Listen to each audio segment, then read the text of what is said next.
This is Hidden Marian, the Media Center's fall series, rediscovering forgotten relics connected to Marian's past. I am your host, Matt Bristow. The first episode of this three-part series is titled, What Lies Beneath the Velodrome.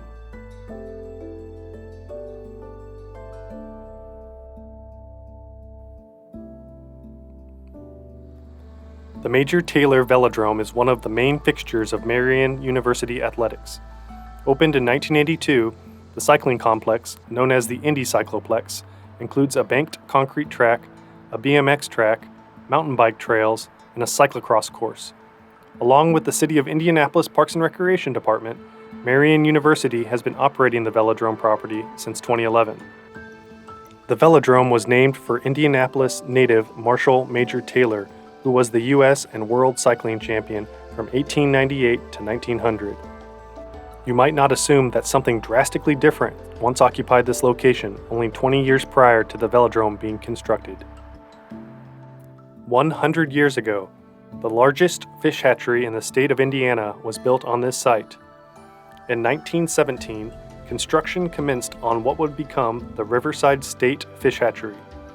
Improving upon a smaller and more primitive existing hatchery, the new facility originally consisted of about 30 ponds to raise fish hatchlings to be distributed to lakes, rivers, and streams throughout the state.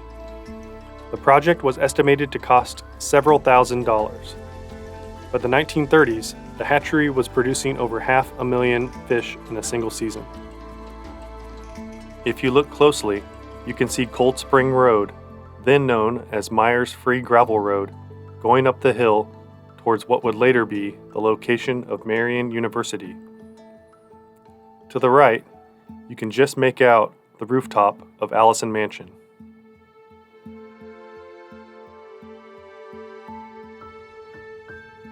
Fishing was an instrumental part of the hatchery from its beginning. To initially help stock the ponds, a contest was held to see who could bring in the most fish for donation. The top 3 winners were awarded fishing reels. The Indianapolis Casting Club also used the site as a meeting place and held tournaments in different categories, such as who had the best accuracy with a fishing rod and who could cast their fishing line the furthest.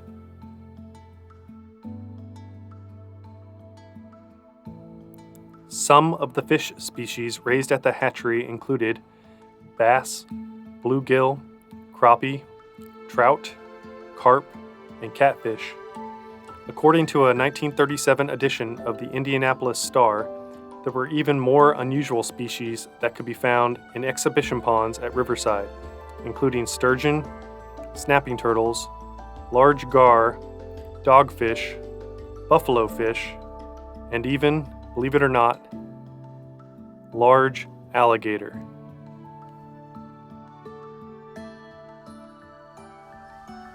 By the end of the 1950s, the days were numbered for the roughly 30-year-old hatchery. With the development of the interstate highway system, the route for I-65 was planned to cut through part of the hatchery. The state said that it was also de-emphasizing the artificial propagation of fish. One of the proposed routes for the new highway cut through Marian's campus. But after studying a dozen alternatives, the route through the hatchery was deemed the most practical. In 1962, Riverside officially closed. That summer, a series of fishing derbies were held for children to catch fish in the hatchery's stocked ponds. More than 1,300 children between the ages of 4 and 9 years old took part in the derby's first weekend, joined by more than 4,000 adults to cheer them on. After closing, the location of the former hatchery lay undeveloped until the early 1980s, when the site was selected for a new velodrome to be built for the U.S. Olympic Committee's 1982 National Sports Festival. The $2.5 million bicycle racetrack was just one of several sports venues constructed in Indianapolis for the festival. The inner part of the cycling track was originally planned to have a speed skating rink, but plans were scrapped due to lack of funding.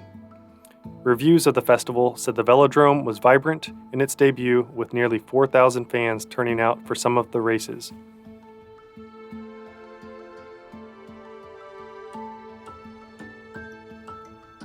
Little remains of the old hatchery. Only one place name survives on maps today. Hatchery Creek is a tributary that feeds into the Jens Jensen Pond at Marian's Nina Mason Pulliam Ecolab.